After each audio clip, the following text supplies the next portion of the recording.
Pete the Cat and the Bedtime Blues by Kimberly and James Dean. Pete and the gang had a great day. They'd been at the beach, surf and sun and tons of fun.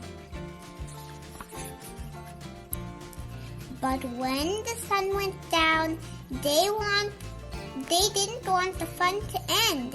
Pete had an idea. Hey, how about a sleepover? More time for tons of fun. Groovy.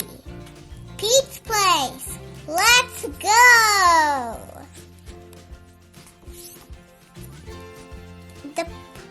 The party was far out, but they knew they couldn't stay up all night. Hot pizza. The gang decided it was time to say goodnight. On went the pajamas and out went the light. Good night, Gus. Good night, Alligator. Good night, Toad. Good night, Pete. Hot pizza. Pete was just about to catch some Z's when... Clap, clap, clap! Who did that? Pete asked. It was me, said Grumpy Toad. I don't want to go to bed. I want to clap instead.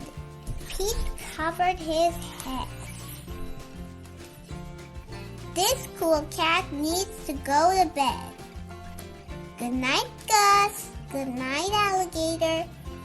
Good night, Toad. Good night, Pete. Time to sleep. Hot pizza. Pete tried again to catch some Z's when... Rat-a-tat-tat! Who did that? Pete asked. It was me, said Gus the platypus. I don't want to go to bed. I want to jam instead. Pete covered his head. This cool cat needs to go to bed. Time to sleep. Good night, Gus. Good night, Alligator.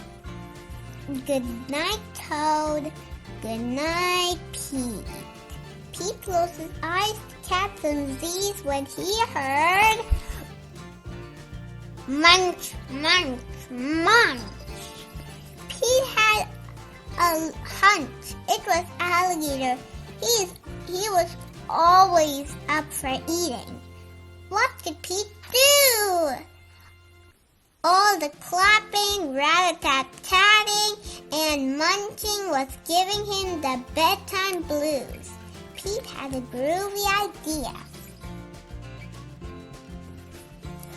He got out his favorite bedtime story and started to read first to himself and then to the gang. Pete noticed it was finally quiet. No more clapping, no more rat-tat-tatting, and no more munching. They all settled down. No one made a sound. Pete yawned and turned off the light. Good night, sleep tight. Time to catch some Z's. Tomorrow was another day of surfing, sun, and tons of fun. The end. What is your favorite part of the story? My favorite part of the story is where Grumpy Toad started clapping.